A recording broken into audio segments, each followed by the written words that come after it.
मानस की पहली चौपाई। जब ते राम ब्याह घर आए, नित नव मंगल मोद बधाए। जब ते राम ब्याहे घर आए, नित नव मंगल मोद बधाए। जब ते राम ब्याही घर आए, नित नव मंगल मोद बधाए। जब ते राम ब्याहे घर आए, नित नव मंगल मोद बधाए।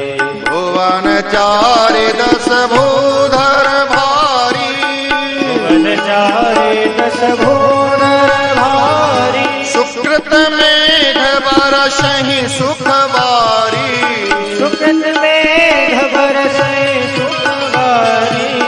रिधि सिधि संपत्ति नदी सुहाई, रिधि सिधि संपत्ति नदी सुहाई।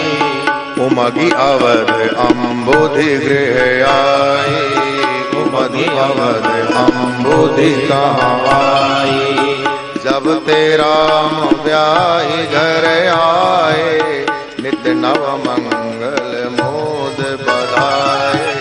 जब ते राम ब्याहे घर आए, नित नव मंगल मोद बधाए। नित नव मंगल मोद बधाए, नित नव मंगल मोद बधाए। जब से भगवान श्री रामभद्र अपने भाइयों के साथ मिथिला से विवाह करके श्री धाम अवध लौटे हैं, तब से अयोध्या में नित नए मंगल हो रहे हैं, आनंद के बधावे बज रहे हैं। गोस्वामी तुलसीदास जी कहते हैं, ये 14 लोक मानो बड़े बड़े विशाल पर्वत हैं, और उन विशाल पर्वतों में सुकृत के मेघ छाए हैं, और वो सुकृत के मेघ सुख की वर्षा कर रहे हैं। और जब पर्वतों में सुख की बारिश हो रही है, तो पर्वतों में बरसा हुआ जल बड़ी तेजी से पर्वतों से नीचे उतरता है, और नीचे उतर करके वो जल एक तीव्र नदी का रूप ले लेता है। और वो नदी कौन सी है? रिधि सिधि संपत्ति नदी सुहाई, उमगी अवध अम्बुधि कहाँ आई। ऐसे समझे, जैसे पर्वत है, बड़े बड़े पर्वतों में जब पानी बरसता है, तो पर्वतों में भी पानी बरसता है और नीचे भी बरसता है। लेकिन जब पर्वतों में पानी जो बरसा है, वो पर्वत वाला पानी बड़ी तेजी से नीचे उतरता है, और नीचे उतर करके इतना तीव्र गति से वो बहता है कि नदी का रूप ले लेता है। और वो नदी बहती हुई कहां की ओर जाती है? समुद्र की ओर जाती है। तो गोस्वामी तुलसीदास जी कहते हैं, 14 जो लोक हैं, 14 लोक हैं, उन 14 लोकों में बादल छाए हैं। कौन से बादल छाए हैं? अयोध्या वासियों के और महाराज दशरथ के पुण्य के बादल छाए हैं। सुकृत मेघ, सुकृत के मेघ, पुण्यों के मेघ छाए हैं, और वो मेघ वर्षा कौन सी कर रहे हैं? सुख की। तो सुख की वर्षा हो रही है 14 लोकों में। और जब वर्षा हो रही है, तो महाराज उन पर्वतों में बरसा हुआ पानी बड़ी तीव्रता से नीचे उतर रहा है, और नदी का रूप ले लेता है। और कौन सी नदियां हैं? रिद्धि सिद्धि संपत्ति नदी सुहाई। रिद्धि सिद्धि और संपत्ति की नदी बन जाती है। और नदियां कहाँ जाती हैं? समुद्र की ओर। तो ये रिद्धि सिद्धि और संपत्ति की नदी कौन से समुद्र की ओर जा रही? बोले अयोध्या रूपी समुद्र की ओर जा रही।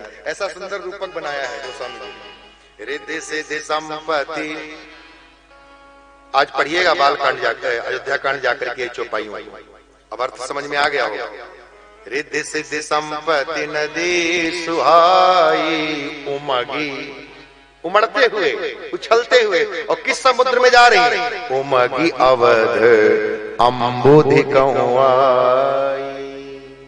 अयोध्या रूपी समुद्र की ओर बह रहे हैं। महाराज उस समय अयोध्या वासियों को इतना सुख था, जितने सुख की वो कल्पना नहीं कर सकते थे, उतना ऐश्वर्य, सुख और वैभव वहां अयोध्या वासियों को मिल रहा था। गोस्वामी तुलसीदास जी कहते हैं, जन इतने बिरंच करतूती कहीं न जाए कछु नगर विभूति।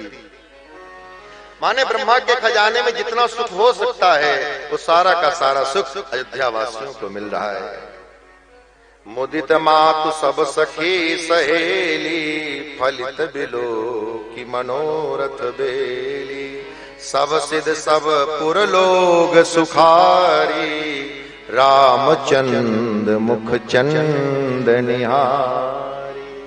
सब लोग, सब अयोध्यावासी भगवान श्री रामभद्र के मुखचंद्र का दर्शन करके आनंदित होते हैं। और सबसे ज्यादा आनंदित होते हैं महाराज दशरथ।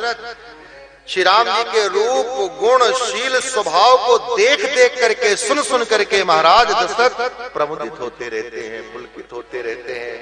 राम रूप गुणशील स्वभाव, प्रमुदित होई देखि सुनि राव। अब गोस्वामी जी प्रसंग को मोड़ते हैं।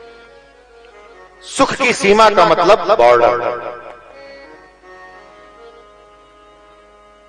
अभी तक अयोध्या वासियों से कोई पूछता था कि तुम्हारी क्या इच्छा है, तो अयोध्या वासी कहते हमारी एक ही इच्छा है कि हमारे महाराज के घर पलना झूले। हमारे महाराज बहुत अच्छे हैं, प्रजा वत्सल हैं, लेकिन उनकी कोई संतान नहीं है। और अवधवासियों की वह इच्छा पूरी हुई और महाराज के यहाँ 4-4 पलने बंधे।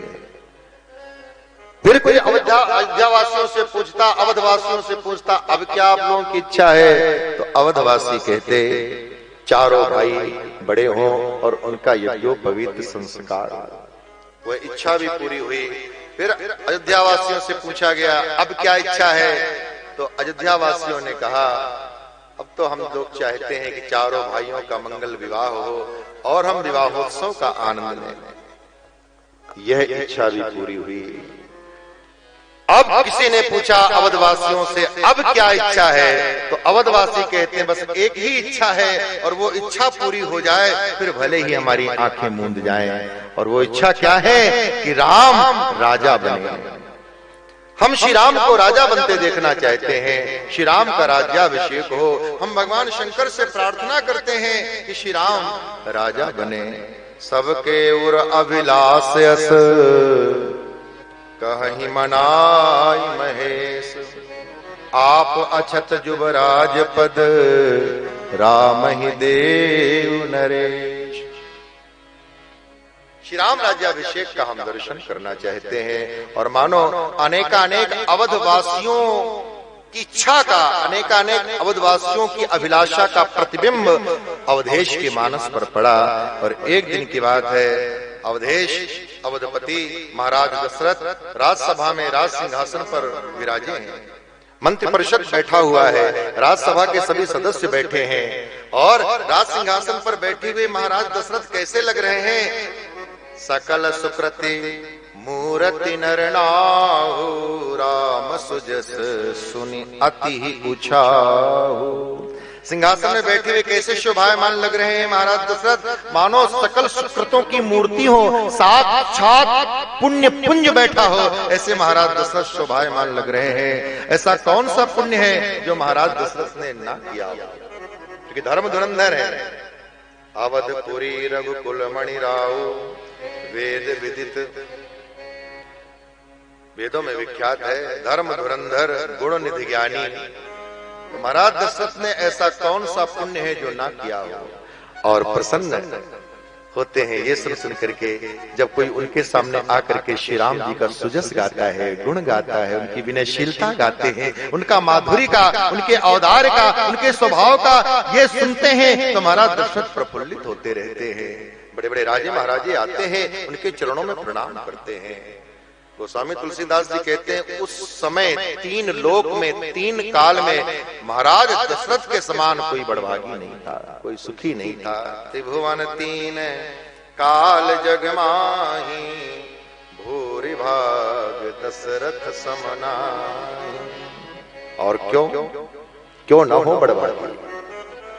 राम जैसा जिनका पुत्र हो उसके भाग्य की सराहना कौन कर सकता है? जिनके 4-4 श्रेष्ठ पुत्र हो, राम लक्ष्मण भरत शत्रुघ्न, उनके भाग्य की बड़ाई कौन कर सकता है? गोस्वामी तुलसीदास जी कहते हैं 3 काल में त्रिभुवन में उनके समान कोई बड़भागी नहीं था, कोई सुखी नहीं था। और फिर अचानक महाराज दशरथ ने हाथ में दर्द कर लिया।